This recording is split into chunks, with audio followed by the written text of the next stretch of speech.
Right now, you're listening to my voice. You're aware of the screen in front of you. You're probably thinking about something, maybe even wondering why you're watching this video. But have you ever stopped to ask, what exactly is this awareness? Who or what is doing? For centuries, philosophers, scientists, and spiritual thinkers have tried to answer one of the deepest questions of all. What is consciousness? Where does it come from? And why does it even exist? In this video, we're going to explore the mind from the inside out, from brainwaves to thought experiments, from ancient wisdom to cutting-edge science. Welcome to a journey into the mystery of being aware. So sit back, open your mind, and let's begin. What exactly is consciousness? At its simplest, consciousness is the state of being aware. Aware of yourself, your thoughts, your emotions, and the world around you. It's that inner experience you're having right now. Noticing the sound of my voice, maybe feeling the weight of your body, or sensing the light in the room. Consciousness isn't just reacting, it's experiencing. It's not the brain processing data, it's the mind knowing that it exists. But here's the strange part. We still don't know how or why it happens. Think about it. Your heart pumps blood, your lungs take in oxygen, your stomach digests food, but your brain, it creates a mind. It generates this living theater of thoughts, feelings, sensations, and dreams. And that leads us to the big mystery. Why does a bunch of gray matter, 3 pounds of tissue and neurons, give rise to your inner world? Is it just biology, or is there something deeper, something we haven't yet understood? Neuroscientists describe it as the activity of the brain. Philosophers say it's the very essence of being. And some thinkers argue it might be the foundation of reality itself. Whatever the truth is, one thing's clear. Consciousness isn't just part of life, it's what makes life feel like anything at all. Now that we've scratched the surface, let's look deeper into the different kinds of consciousness we experience every day. Consciousness isn't just one thing. It actually comes in many forms, and scientists have given names to these different layers of awareness. Let's break it down into 3 major types. First, we have phenomenal consciousness. This is the raw experience of being alive, what philosophers call qualia. It's what red feels like when you see it, what chocolate tastes like when you eat it, what pain hurts like when you stub your toe. It's not about thinking, it's about feeling, about being. Next, we have access consciousness. This is the part of your mind that handles thoughts you can act on, the kind you can talk about, remember, or use to make decisions. Right now, you're using access consciousness to understand my words. You can think about what I'm saying, reflecting that you feel afraid. And finally, there's self-awareness. This is the mind's ability to see itself. It's the moment when you look in a mirror and know, that's me. Or when you catch yourself daydreaming and realize you were lost in thought. Humans have strong self-awareness, but some animals, like elephants, dolphins, and even magpies, show signs of it too, which raises the question, how much of this awareness do other beings have? So from raw experience to decision-making to knowing that we exist, consciousness is layered, like levels in a video game, each deeper, more complex than the one before. In the next section, we'll explore what's actually happening inside your brain, and what science has uncovered about where consciousness might come from. So far, we've talked about what consciousness feels like, but where does it actually come from? Most scientists agree. Consciousness emerges from the brain, a 3-pound organ made up of around 86 billion neurons, all firing in complex patterns. It's like a living supercomputer, only this one somehow experiences its own processes. Different parts of the brain play different roles in how we experience awareness. The cerebral cortex helps us think, imagine, and remember. The thalamus acts like a switchboard, directing sensory information. The prefrontal cortex helps with decision-making, attention, and our sense of self. But here's the mystery. None of these areas alone explain why we feel anything.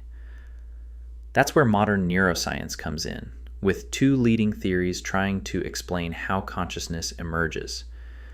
This theory suggests consciousness works like a stage. Your brain is constantly processing tons of information, but only a small part reaches your awareness. That part is like a spotlight on a mental stage, visible to the rest of the mind. Another idea, integrated information theory, says consciousness comes from how much information is being shared and connected across the brain. In other words, the more complex and connected your brain activity is, the more consciousness you have. This theory even suggests that anything with enough complexity, even a machine, could be conscious. Still, these are just theories. No one has yet proven how a physical brain gives rise to a conscious mind, and that's what makes consciousness so special. It sits at the edge of what science can explain. Coming up, we'll step out of the lab and into philosophy to explore why this mystery has puzzled humans for thousands of years. Science can measure brainwaves, track neurons, even predict what you're thinking. But there's one thing it still can't explain. Why does any of this feel like anything at all? This is what philosopher David Chalmers calls the hard problem of consciousness. You can describe how the brain works, but no one can explain why seeing the color blue feels so blue. Imagine you build a robot that can see, speak, and solve problems. You give it sensors, memory, and artificial intelligence. But here's the question, is it actually conscious, or is it just simulating awareness? It might say, I feel happy, but does it actually feel anything? This gap between behavior and inner experience is what makes consciousness so difficult to define. For centuries, thinkers have proposed different explanations, some scientific, others spiritual, or even radical. René Descartes, in the 1600s, believed in dualism, the idea that the mind and body are two separate things. Your body is physical, but your mind, your soul, is something else entirely. Most scientists today lean toward physicalism, the idea that consciousness arises entirely from physical processes in the brain. According to this view, your thoughts, feelings, and awareness are all the result of neurons firing, chemicals reacting, and information being processed. But then comes panpsychism, a more controversial idea that suggests consciousness might be a fundamental property of the universe. Just like mass or energy, it could exist in all things, even atoms, electrons, and light. Each theory opens new doors and new mysteries. Could we ever prove which one is true? Or are we asking the wrong questions entirely? In the next part, we'll explore consciousness beyond humans and ask whether animals, babies, or even artificial beings might share in this strange spark of awareness. We often think of consciousness as something uniquely human, but is it really? What if animals and even newborn babies are more aware than we think? Let's start with animals. Do they feel pain? Do they dream? Do they know they exist? The evidence suggests yes. Elephants have been seen grieving their dead, returning to bones, touching them gently with their trunks. Dolphins call each other by name using unique whistles, and they've passed the mirror test, recognizing themselves. Even birds like magpies show signs of self-awareness. These behaviors point to more than just instinct. They suggest thought, memory, even emotion. And while animals may not have language like we do, they experience the world, possibly in ways we can't even imagine. Now think about babies, tiny humans who can't speak or explain what they're feeling. From birth, babies respond to faces, sounds, and touch. They smile at familiar voices, startle at loud noises, and within months they begin to show curiosity, joy, even frustration. Studies using brain scans show that even newborns have active neural networks related to perception and emotion. All this leads us to a profound idea. Maybe consciousness isn't all or nothing. Maybe it exists on a spectrum. Some creatures may have simple awareness. Others, like humans, have layered, reflective, and complex minds. But here's the deeper question. If animals and babies are conscious, shouldn't that change the way we treat them?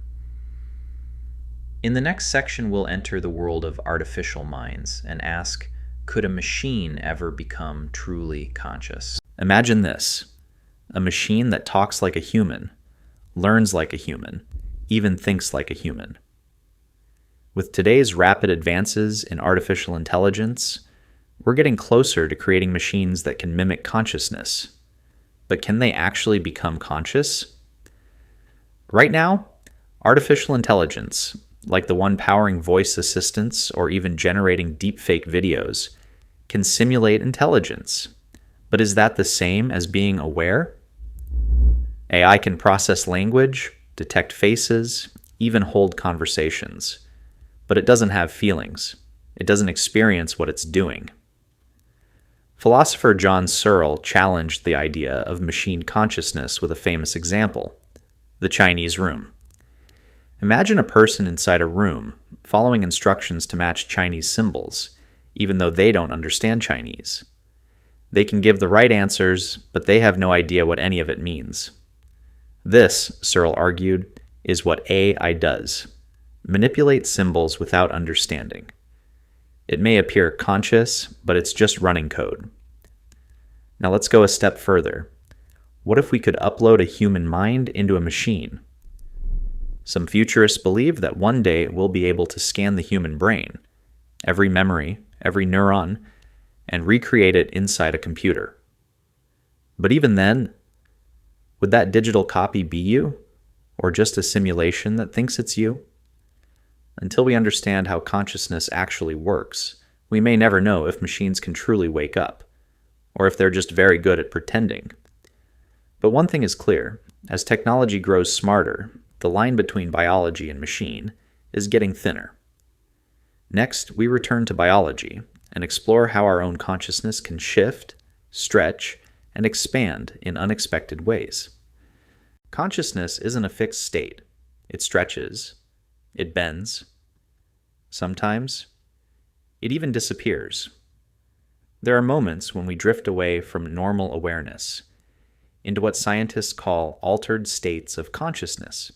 Every night, your mind journeys into another world, a place without logic, without time, but full of emotion and imagery. Dreams are one of the most mysterious forms of consciousness. You're unconscious, but experiencing something deeply personal. Some researchers believe dreaming helps process memories and emotions. Others see it as the mind's playground, a way to simulate life, rehearse, or imagine. Now consider the opposite: stillness. When you meditate, when you focus on your breath or sit in silence, your mind quiets and your awareness sharpens. Meditation is one of the few ways we can control our consciousness, like tuning a radio to a different station. It's been shown to reduce stress, improve focus, and even change the structure of the brain. Then there are experiences that push consciousness far beyond the normal, through psychedelics, sensory deprivation, or near-death experiences. People describe these moments as mind-expanding, spiritual, or completely beyond words. Though controversial, modern science is revisiting psychedelics, not just for therapy, but to understand how the brain generates reality itself. All of these altered states, dreams, meditation, psychedelics, remind us that consciousness isn't simple. It's flexible, it's fragile, and it may be far more vast than we realize. And now, as we near the end of our journey, let's ask the big question: why does consciousness matter? And what does it tell us about being human?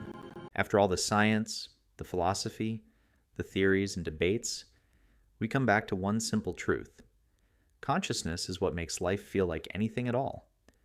Without consciousness, there's no love, no beauty, no fear, no joy, no meaning. Everything you've ever cared about, your memories, your relationships, your dreams, all exist within consciousness. And that's why it matters. Understanding consciousness could revolutionize how we treat mental illness. It could redefine how we build artificial intelligence. It could even transform how we treat animals, nature, and each other. If we recognize awareness in others, in whether human, animal, or machine, we may rethink what it means to be alive. But perhaps the biggest impact is personal. When you become aware of your awareness, something changes. You realize you are not just your job, your routine, your roles. You are the observer, the experiencer, the conscious spark behind it all. And maybe that's the real power of consciousness, not just to ask, what is this world? But to ask, who am I in it? Let's bring it all together. Here's one last question for you to reflect on. We've explored the brain, the self, animals, machines, and even the edges of reality. But now the question is yours to answer. What do you believe consciousness is?